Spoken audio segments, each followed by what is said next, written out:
and welcome to Positive Parenting. I'm Deanne Conrad, Community Relations Supervisor for the Sioux Falls School District.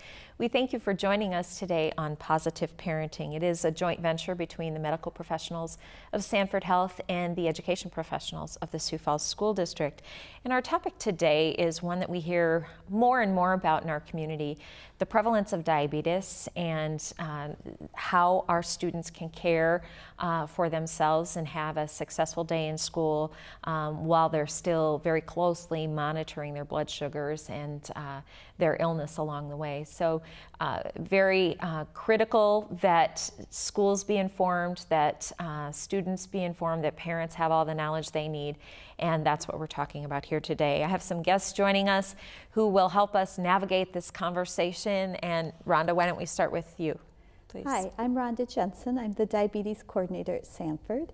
I work with kids and adults who have diabetes and help them navigate the role of having diabetes and managing their blood sugars. Okay, wonderful. And? I'm Molly Saturn. I'm the Health Services Supervisor with the Sioux Falls School District. And you're the gal that receives all that information or helps get it to our nurses to make sure that children with diabetes are well cared for. Yes, I help to coordinate the effort. Right, wonderful. Yes. So we have two wonderful coordinators among us today who can help us coordinate this conversation. In terms of diabetes, we've been hearing a lot more about it in the last 5-10 years. Sanford is doing some really fantastic research in terms of diabetes and that type of thing. Are we seeing more cases, or are we just more aware? Oh, we're absolutely seeing more cases, both with type 1 and type 2 diabetes. And the American Diabetes Association figures that as we look at our children now, by the time they're in their 20s, 1 in 3 will be at risk and will have diabetes. And not just type 1, but we're seeing a big increase in type 2 diabetes with the increase in weight and the poor eating habits, you could say, we've developed as a society. So I know this is your world on a daily basis, but for those who may not know the difference between type 1 and type 2, can you give a brief description of when we say type 1 diabetes and type 2, what are we talking about? When we talk about type 1 and type 2 diabetes, type 1 is where the body completely quits making insulin. And so we usually see that in young children developing in up into about the 20s. Most people develop type 1. When that happens, the only way to treat it is with insulin injections. Type 2 is a little different because that's really more related to weight gain, heredity, and what we see with that is people develop it gradually over time. And they develop a high blood sugar, and sometimes they can be on medications, sometimes we can have them on diet and exercise only, but we're seeing a large increase in type 2 developing in kids. And that type 1 is on a rise too, but type 2 is being more common in children than it ever has before. Which says that perhaps we're not making the best choices in terms of food selection, and maybe that we're not exercising as much as we should be as well, because if that weight gain is, prevalent component of type 2. Are we seeing, do we have type 2 students in the school system? Primarily it's type 1 that we have, that I'm familiar with. I think we've had a few over the years that I've been here that have been type 2, but it's primarily type 1. So explain a little bit about the process for a child who's been diagnosed with type 1 diabetes. Obviously that's not just something that they think about after 3 o'clock when they get home from school, or before 8 when they go. It's an all-day, everyday occurrence where you have to be monitoring that. Correct. And so how do our schools, how do our nurses care for those kids? So typically the nurse will be informed by the parent that the student, when they're initially diagnosed, oftentimes are hospitalized. And so we usually get a call saying, my son or daughter has been diagnosed, they're in the hospital. we'll be returning to school next week. What do we need to do? And so the nurse can really walk them through that process. We typically get orders from their physician outlining it's usually called a diabetic medical management plan, and it very thoroughly outlines when the student needs to test their blood sugars, what their range of blood sugar should be, kind of what to do for highs and lows, and their insulin range and that kind of thing. And so we get all of those orders pulled together. We work with parents on that, physicians. We develop a healthcare plan for them. And then we, get the student back in school, and oftentimes our nurse is the one really helping them through that process of the student themselves and even the parents, the process of what to do, when to check your blood sugar, because it's still so very new to them. Can't imagine. So it is a lot of education, and our nurses, work with and reach out to the diabetic educators in our community and the physicians, and it's a joint effort. In getting those kids kind of in a routine, so to speak, if there ever is such a thing, but getting all of those things in place to make them safe at school. You say routine. Is there a typical process that a diabetic student, they should check their blood sugar at this time or that time and that time? Is that typical, or does that differ for every child based on other factors? The typical would be to have them check their blood sugar before every meal and at bedtime. Outside of that, though, what we see with kids is that sometimes they're checking other times of day, and they need to be pretty fluid about when they check. They may check before exercise. They may need to check after exercise. Or if they think that their blood sugar is low during the day, they would want to check at that time. So the routine times are before meals and at bedtime, but in addition to that, a lot of our kids do more testing than that. So that places a lot of responsibility on a child, and we're talking in some cases, we're working with 5-year-olds who have this disease. That's a lot of responsibility for a 5-year-old to, I think I need to check my blood sugar.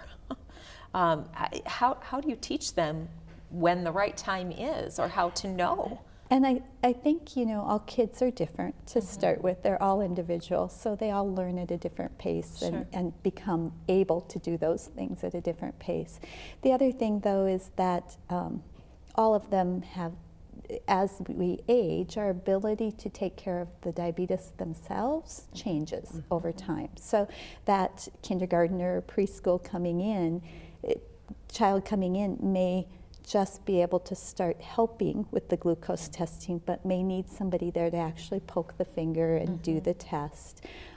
As they get older, sometimes around the age of about 8, we think they're about ready to start giving, and they have the dexterity, the ability to hold an insulin pen to give their own injections. So it is, as far as independence and developing that, it's a process as they age. And then we always tell parents, and the school is very aware that just the responsibility that a child feels along the way, where when they get to be teenagers, they may feel very confident doing all the skills, but they still need that guidance and that person kind of looking over their shoulder at home, and mom and dad need to be so involved in that diabetes care throughout that child's life. Absolutely. So type 1, does that ever go away? No, it never does. The body has basically destroyed those cells of the pancreas that make insulin. And do we know why? Well, it's an autoimmune disease. So it's really that the body has attacked itself and has destroyed those cells, and they won't regenerate. A lot of the research that's being done is looking at regeneration. Can we regrow those cells? Is there a way to preserve the cells that are left and then later point regrow them? Right. Interesting. Again, part of the research, I'm sure, that is ongoing. Ongoing. Yeah. Yep. So a student has diabetes, they need to do a regular check. Are they doing this on their own, or I've seen before where they're in the office. They come to the office and they do their check and such. But what's typical in terms of a student in a school? Well, each student is different, and we rely on the physician and the parent to kind of help, and the nurse's assessment of the situation to decide, is this student capable? Are they ready to do this on their own? And typically we have a doctor's order that says, yes, in fact, the student's capable of self-administration, and then that would lead us to kind of move in that direction. Otherwise, we would have our nurse overseeing that student and potentially giving their insulin if they weren't to that point, and then once they were able to give the insulin, then just observing the student, kind of walking them through counting their carbs, figuring out how much insulin to give, and then observing them giving the shot. So, it's a variety of ways, from actually administering, observing, and then we have students, who are quite a bit older, high school age, who are very independent and completely managing that on their own. And it's much like the teacher process. You have 25 students in a classroom, and some are, have the skill down and they're moving forward, and then there are others who, still have building that needs to be done to get that skill into a manageable phase. Yeah, so definitely. yeah, a lot of work that happens, and our nurses are there, but our clerical also do Absolutely. a significant amount of this as well. We have our many of our clerical staff are medication administration trained, and so we are able to sometimes have the nurse over the phone kind of manage that, and have the clerical observing the student giving their insulin. And so it might be a joint effort between the clerical and the nurse to say, you need X amount of units of insulin. And so then the clerical can observe the student dialing the pen up, can confirm that it's at 2 units, and then the student actually self-administers that. And so yes, sometimes they're involved in that process. They can certainly observe the student checking their blood sugar, and are trained to know, what the student's range is, so we can identify if they're low and can provide them a snack if that's needed. And again, we have those care plans in the school that direct the care on that. So yes, they're involved in many ways. And that amount of insulin needed would vary on a number of factors. What else is kind of going on in the body, what they've had previously to eat. Yep, those kinds of things. It varies based on what they're going to eat, what their blood sugar currently is at that time, and sometimes it can vary based on what activity they're going to be doing next. Are they going to PE, or what's happening? May mean that we vary that dose, giving more or less. That's a lot to remember. It is. It's a lot to, go ahead, I'm sorry. It's a lot of math. Yeah. So a lot of, for anybody who thinks that math is not, useful, you better hope you're never diagnosed with diabetes, right? Absolutely. It is a lot of math for kids. I think it's even a lot of math for nursing. Sure. As a nurse, I find sometimes it's, wow, this is a lot complex. of math. Yeah. Good thing I like math, Yeah. but not many people do. Right. So, Well, and I joke about this, but this is serious stuff. I mean, it really is down to the point for, this and that, whatever the numbers are. You have to be knowledgeable about what that means, and that can be a life and death situation. Yeah. Knowing that specifically. So learn your math, people. But along the way, even with these details and the complexity of this illness, there's a lot of technology out there that has come just in the recent years. I am familiar with a student who is, I think she might even be graduating this year, but previously, it would have been a challenge for her to be an active student, and she is a dancer and wears a pump, and it's, she's just managed it, and it's wonderful to see. And this equipment has really done great things. Well, technology has taken us a long way in diabetes. It really has been wonderful. I think back in the years I've worked in diabetes, and when we first started putting kids on pumps, and they had to do the math themselves and figure out their dose and program that into the pump. And as we all know, kids are great at pushing buttons and programming better than adults things. most times. Absolutely. So they could get that, but it was still the math piece. Now the insulin pumps that kids wear actually do the math for them, which has been fantastic. So for those of us who don't like math, it's great to have an insulin pump. But Sure. that's a new piece of technology that we're seeing prescribed more and more in pediatrics. But not everybody would be a candidate for a pump, or is it, again, just kind of a... You know, it's kind of depends upon the parents. Pumps are expensive. It is not a inexpensive piece of equipment. It's a very expensive process to have an insulin pump, but we're seeing more and more of our pediatric patients have those. And I would imagine, Molly, you're seeing more in school. Absolutely. I would just venture to say about half of our students have pumps versus insulin pens, and we see it more and more. Yep. Yes. Now, are they still required to push the button when they need the pump, or does the pump know, does the technology know that blood sugar's low and No, need to... the technology isn't there yet to do what we call a closed loop system, where it would read the blood sugar and give the insulin according, just like the pancreas. It's not there yet. What the student still has to program in their blood sugar, they have to put in how much carb they ate, so they still have to do some of those other things and some of that math, and then the pump can determine the dose. Okay. And then the student has to agree that that is the correct dose and give that insulin. So there are quite a few button pushes and Sure. quite a bit of information you have to give the pump in order to get a response. But we all know those kids are better at Oh yeah, pushing buttons than we are. In terms of the care that goes in, and I think I mentioned it earlier, it's not, you don't think about it at one day, on Wednesdays I do this or whatever, which is that ongoing management. I know we have a lot of illnesses that we care for in the school district and a lot of just day-to-day needs. Are the numbers of diabetic students more prevalent than any other care that we do, or is it just another big slice of the huge pie that you guys I'd say it's tackle? another big slice.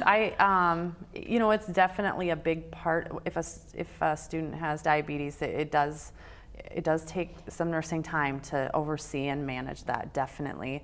But we have a variety of other chronic illnesses that students have that also require that kind of management care, as right. well. But definitely it is one that does require nurse oversight to make sure that the student is well taken care of at school. And so, Yeah, never enough nurses. that's right. You guys are always Yeah. hopping from place to place and all Yes. kinds of, and certainly, you know, the reason for that is we want students to be successful and have an uneventful day medically, so that they can have an eventful day academically. And Absolutely. those two things have to really play nicely together if we're going to make that happen, to make sure kids have a successful opportunity and a successful environment to be in during the day. Let's talk about the type 2 piece a little bit more. I know that you know, as a community, we have had some conversations about, you know, our health in general, and that some of our kids are reaching those rates of obesity that are challenging and those types of things. What do we need to know to get on the path of changing these habits? You know, I think we need to really look at how we eat, and that we are so used to quantities that are too large, and we look at that as normal. I'll take my own home, for example. When my kids were younger, they were really into orange juice. That was the thing. And from my husband's perspective, that was a very healthy. So when I said, you know, a serving of that is only 4 ounces, and that 12-ounce glass you're filling up is 3 servings. He was like, but this is a healthy good for food. them. It's good for them. It's a good food. So I think we have a kind of warped view of what is a portion of food and what's an appropriate amount of food in general. You know, we look, and then we do a lot of things that are very high sugar. Especially in kids, a lot of real pop. You know, pop with sugar in it, a lot of those things that really add sugar to our body that's not beneficial. Right. It has really no purpose. And so we need to think of more of those fruits and vegetables and getting good healthy nutrition and getting rid of the, you could say, wasted nutrition opportunities, and certainly pop is a wasted nutrition opportunity. Water is much better, and with the flavored waters coming out, I'm really happy to see a rise in that and a decrease in pop use. That's a great process. The other thing we really need to think about with our kids is exercise. You know, we are so much more sedentary than we've ever been. It's very common for kids to go home at night and maybe sit in front of the TV or be on, you know, playing with their iPad or sitting down. We really are past the days when we pushed them out the back door and the whole community had a play area and they played in the street and everybody got together and you played. Well, you watched everybody else's kids. If they were near your house, you just assumed responsibility for 11 extra bodies that were there. Absolutely, and they played and they ran, and we've gotten past those days, and we don't really do those activities that really burn the calories and help our kids build muscle and learn to, you know, do activities that later in life they can keep doing. You know, what our kids are learning is that sitting in front, doing an iPad work or looking at Facebook every night is the activity I do. And as adults, we're not always good teachers in that. We're not. We're really, you know, I think when you look at our generations coming up, we have really just kind of melded into that sit at home and not do the exercise. And when you turn into adult, you don't pick up the exercise. So we're not good examples. Yeah. And even something as simple as, you know, a family walk around the block or something like that where, you know, I think in one respect, I think, yes, we are that family. The kids are, you know, on their phones, they're on their electronics, they're playing their games. And then in the other respect, I think we are running every single night. We are going to soccer, we are going to softball, we are doing basketball, we are doing, you know, piano, we're doing this, we're doing that. So, you know, I see myself in what you're saying, and I see our family in what you're saying, and yet I think to myself, you know, as a child, I never had those sporting activities. But you're right. I was never if I had a free moment, I was at the park with 15 other kids, and we were, you know, playing tag on the swing set and the other equipment, and, you know, stuff like that. So yeah, we have to assess what we're doing. Well, and you're so right that, you know, that opportunity for that family walk. Well, that's something as kids grow and as we become adults, that getting out and walking is something we can still do. Whereas maybe when we were young and we played in the park, or we now have kids playing soccer or football, that's something that probably when they get to be 30 or 40, they're not going to be still doing. So really trying to get them into activities that, you know, here's something we can do as a family, or here's something that later in life you might sustain. Right, a bike ride. It's important. Lifelong Absolutely. habits. Absolutely.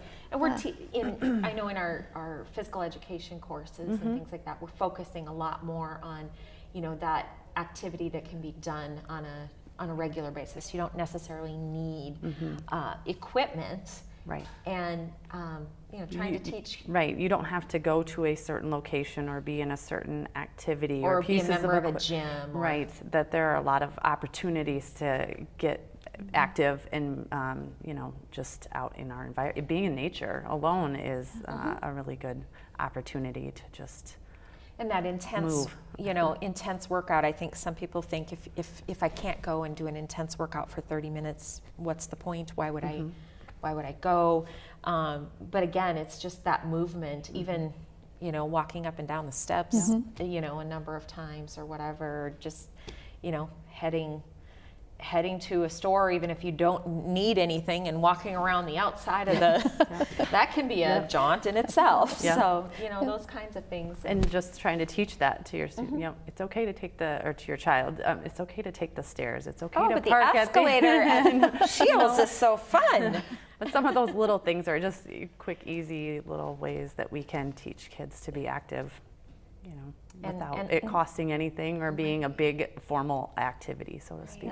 And those things play a significant role in prevention of In diabetes? keeping us healthy, one of the things we're working at Sanford is we have a diabetes prevention program, and it's managed through the Center for Disease Control, and really it shows, the evidence says that in prevention, if we cut back weight by just 7%, which isn't very much. Most people think they have to lose to a really small weight, but 7% and just increase our activity in the day, we can prevent diabetes, which is really exciting. So you think about that in our young kids. Can we get them more active?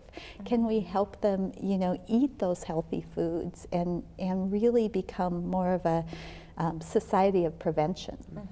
We're going to prevent our young kids from developing diabetes in their lifetime. Well, certainly a disease that has had many conversations around it recently, and hopefully some of the research that Sanford is working on will allow us to learn more, and gosh, maybe one day, find a cure for type 1, and we already know what the cure for type 2 is. It's eating healthy and doing preventative activities and such. So coming up on Final Thoughts, anything else you would like the community to know about the care of students in our schools with diabetes? Well, with diabetes or any other health condition, that it's a joint effort between our school nurses, the parents, and the physicians. So just for those parents who maybe have a newly diagnosed child, working with your school nurse and making sure that those lines of communication are open.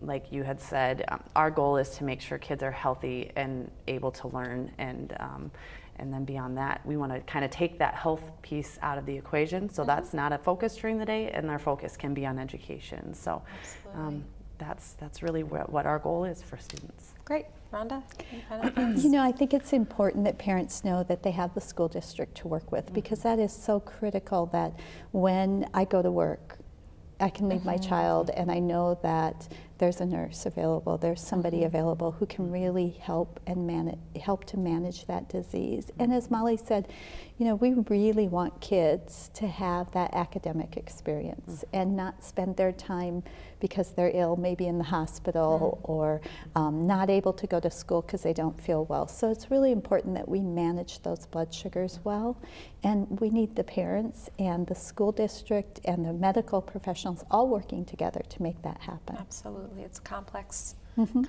disease that really requires all hands on deck. So, well, thanks for joining us today on positive parenting. This is a topic we wish we didn't have to address, but with the prevalence in our community, and also the type 2 diabetes with obesity and a variety of other factors that are contributing.